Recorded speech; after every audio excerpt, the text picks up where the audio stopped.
જય રણછોડ, હું પટેલ ભારતીસ કિચનમાં તમારું સ્વાગત કરું છું। તો આજે આપણે કુકરમાં હાંડવો બનાવીશું।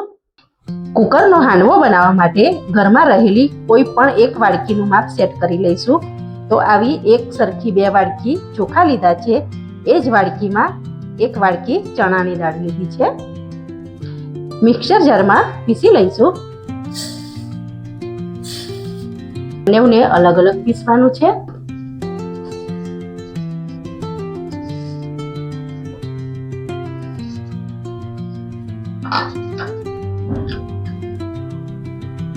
આવું કરકરું રાખવાનું છે। એક મોટા વાસણમાં લઈ લઈશું।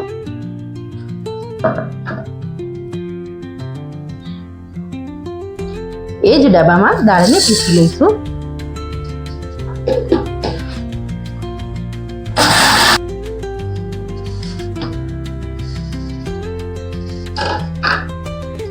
દાળને પણ એ જ રીતે કરકરી રાખવાની છે।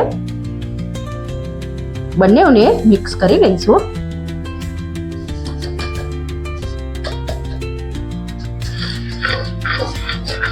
લોટને સરસ રીતે મિક્સ કરી લઈશું। 1 વાડકી ખાટું દહીં લીધું છે।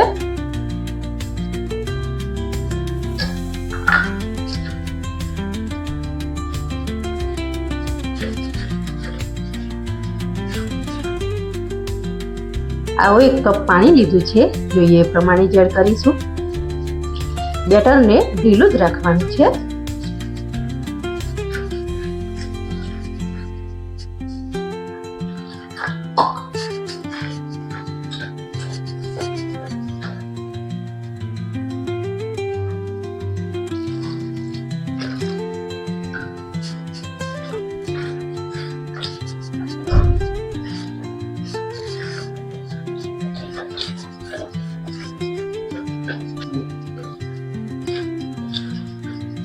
બેટર કમ્પ્લીટ ઓગાળી લીધું છે। તો આટલું જ પાતળું રાખવાનું છે અને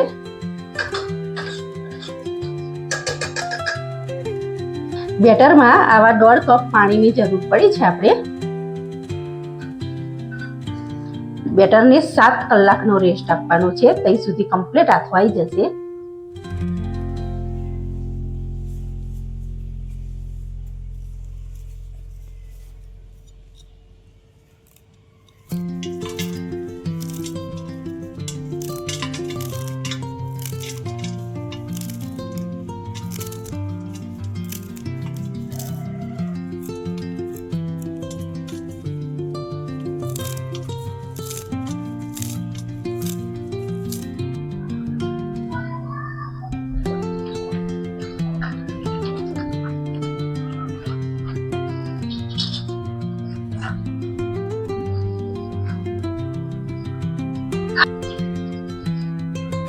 હાંડવામાં ઉમેરવા માટે મેથી ધોઈને રેડી કરી લીધી છે।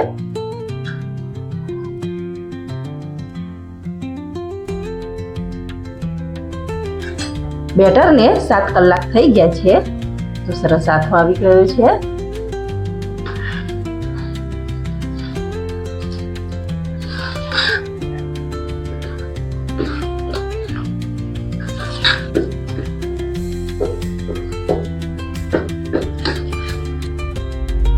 હાંડવામાં ઉમેરવા માટે લસણ મરચાં લીધા છે। એક ખાંડણીમાં વાટી લઈશું। પહેલા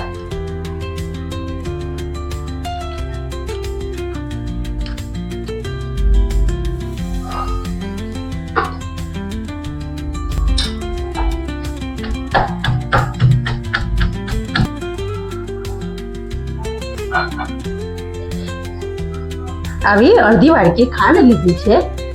એ એડ કરી લઈશું।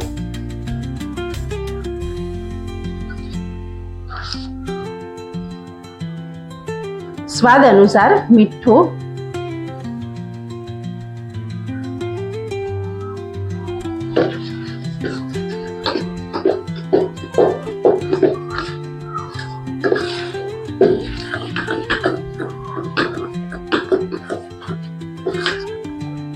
અડધી ચમચી હળદર,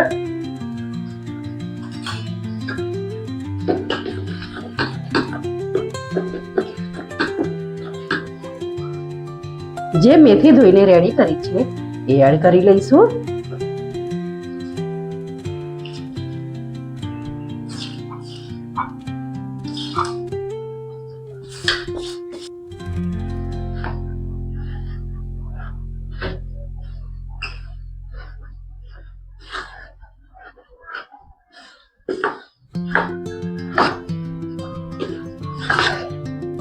લસણ મરચાની જે પેસ્ટ બનાવી છે એ આ રીતે ઉપર જ મૂકવાની છે. એના ઉપર જ વઘાર પાડી લઈશું. વઘાર માટે આવી 1 વાડકી તેલ લીધું છે.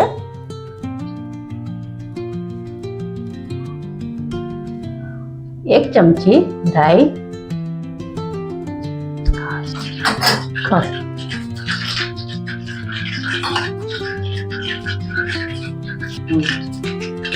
જીરું,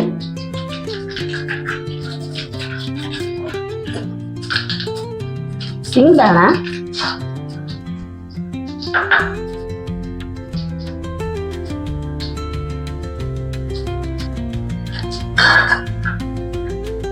લીમડીના પાન,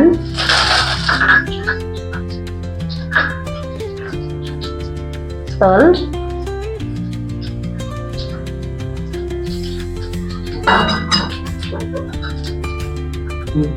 વઘાર ડાયરેક્ટ ઉપર જ એડ કરી દઈશું. આ રીતે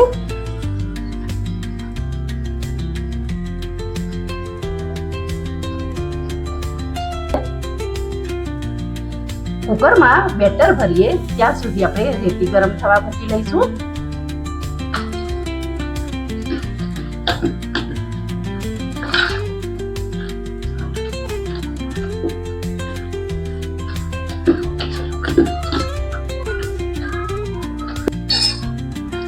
હાંડવાનું કુકર લીધું છે.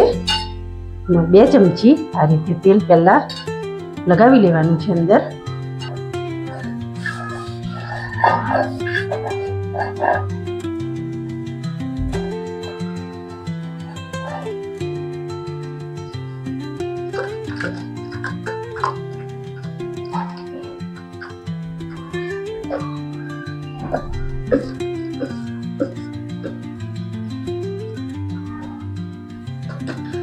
તલ લીધા છે આ રીતે ઉપર મૂકી લેવાના છે.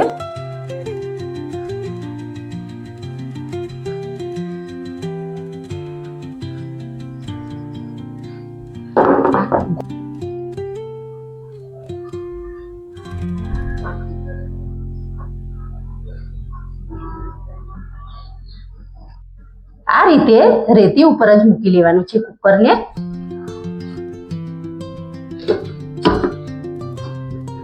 ગેસની ધીમી આંચે 1 કલાક માટે એને ચડવા દેવાનો છે હાંડવાને. 1 કલાક કમ્પ્લીટ થઈ ગયો છે. તો હાંડવો કમ્પ્લીટ ચડી ગયો છે આપણો. તો સર્વ કરી જ લઈશું.